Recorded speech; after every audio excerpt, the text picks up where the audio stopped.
When Mike Gelfand and I got together in August in his kitchen, Mike talked about the Republican candidates for president, his cat named Peanut, the ex-Zimbabwe lion known as Cecil, and an Eden Prairie dentist.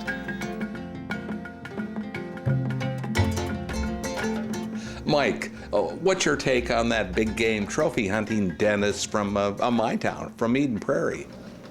Well, here's the thing that at first blush I find a little amusing.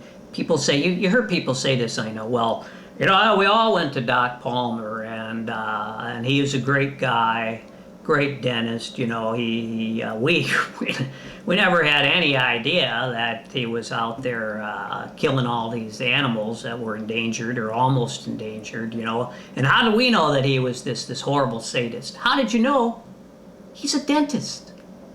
I mean, that's how you should know. Let me tell you a little story. My old dentist, Leo Polterock was his name. He was a good man. Leo had a little office. It was more like a cubby hole in Minnetonka Avenue, okay? I never saw another patient in Leo's office. It was just me and my brother and my dad and mom. We would call up Leo. First thing you heard was the police radio in the background. That's how Leo entertained himself all day. That or he was just worried they were coming from him. But they weren't. He was a good man, but Leo was a worrier. And there were no other people there. You'd call him up, you'd say, hey, I think I got a little toothache, I need to come in. He'd say, well, what are you doing now? Now that's kind of a sign, but nevertheless, I think he knew what he was doing. But there was just one thing. Leo did not believe in Novocaine. I don't think he owned any Novocaine. I'm assuming he was licensed to possess Novocaine, but he didn't have any. It didn't matter how much drilling he had to do. He'd say, I don't think you need any Novocaine. I think you can handle this. Well, first of all, I don't have a big pain threshold. I really can't handle anything. Taking off a Band-Aid is like a 2-day event for me. So no, I really couldn't handle it.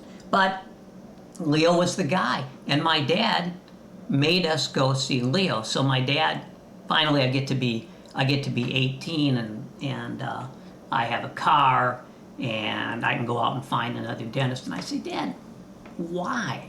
Why, Leo, why do you insist we go to him? My dad, who has a pretty large pain threshold, said, well, he's a great man.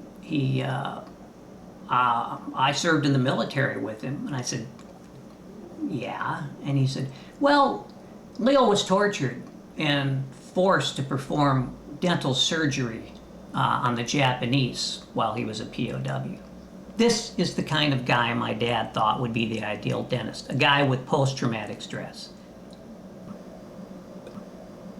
I'm a champion of the little guy, so I always get me a little cat, and so I think that helps. This cat weighs about 6.5 pounds. My son actually has a 21-year-old cat who weighs 3 pounds. Now, that's not good. But my cat's 18, the cat's doing well. The big thing is they get to be 18 and they've got this, that's like 98 for a human. And so they have the same problem any 98-year-old has. The 98-year-old sits on the hopper and grunts all day. So the 18-year-old cat, they're constipated. But hey, I put a little Miralax in the water. Not really a problem. I can think of no other animal that does less, though, to earn such an easy life than a cat. What do we get out of them? Well, at first glance, yes, it's true. They're not going to fetch your newspaper for you, and they're certainly not going to warn off any intruders. I had a guy who came in one day, came in about 4 in the morning, broke onto my porch, and I looked up because I'm awake at 4 in the morning, and I looked up from my desk to see this guy looking, and the cat, I heard the cat sort of hiss a little, and the cat, I didn't see the guy right away. I just heard the noise, and my cat rushed down to the basement, and I thought, there's someone in the basement. But of course, my cat was just hiding from this person. Here's what a cat gives you, one thing: the cat will teach you acceptance. A dog you can control. To me, it's like crypto-Nazis who have dogs. I know I shouldn't say that, but it's controlling people who have dogs. Sit, you tell a cat to sit. The cat's like What? You know, you're not going to order me around. The cat orders you around. But the cat teaches you acceptance because there is nothing you can do to modify the cat's behavior. I needed an honest cup of coffee before Gelfand took on Republican presidential candidates Carly Fiorina, Donald Trump, Bobby Jindal, Ben Carson, and Marco Rubio. We didn't have time for the rest. Oh yeah, Carly Fiorina. She was supposedly the superstar of the first flight of underachievers, the kind of second flight, and now I'm pretty sure she'll be in the main stage with the other 9 dudes. These are the staples of the senior citizen diet. This is a woman who scares me, I'll be honest.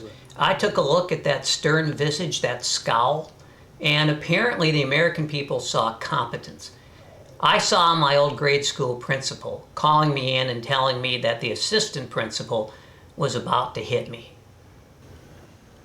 Every year, every presidential year, there's someone running who runs on their experience as a corporate magnate.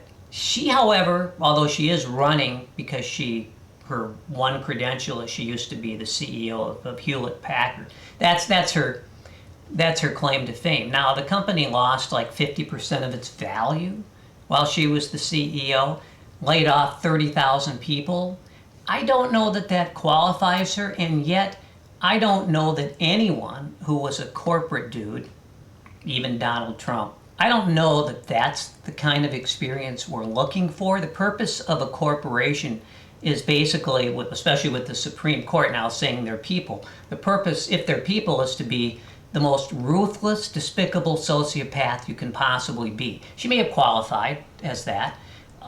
Corporations, of course, are supposed to make money no matter how ruthless they have to be, no matter whose back they have to make the profit on.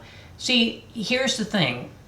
This is a country, not a corporation. The purpose of the United States of America is not to make a profit.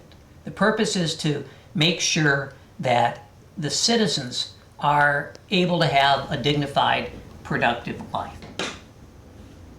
My impression, I thought Trump was inventive. I thought he was novel. I thought he was forceful. I think it's going to be a while before he fades in the polls. If he even does, I assume he will. I thought he had some brilliantly original lines of reasoning. Like when he was asked about basically being a sexist and about calling women, ugly pigs, fat pigs. I think fat pig was the one that kind of set the whole thing off. And he said, of course, I don't have time to be politically correct. Probably the first time that any major political candidate has suggested that calling a woman a fat pig was a big time saver. But I guess he could have called her a porcine cow. That would have taken longer. The thing about Bobby Jindal, and you could say this about a lot of these guys, is how do they wake up one morning and look in the mirror and say, you know what, I should really be president because I'm not in over my head enough as it is. Bobby Jindal, he's the governor of Louisiana. What is Louisiana known for? What do they lead the country in year after year? Okay, there's a couple things. One would be out of wedlock pregnancy, and 2 would be illiteracy. And the third one kind of goes with the first 2, no offense, church attendance.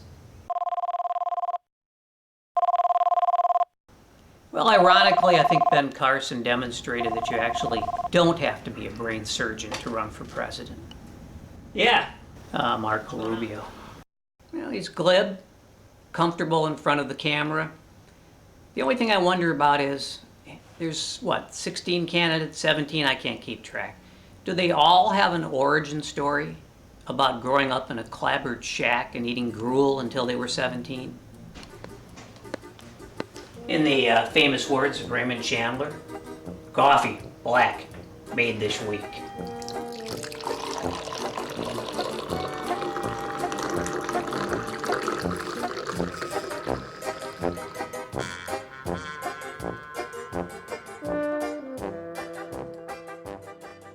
Democratic Visions is independently crafted by volunteers, mostly Democrats, from Eden Prairie, Minnetonka, Edina, and Bloomington.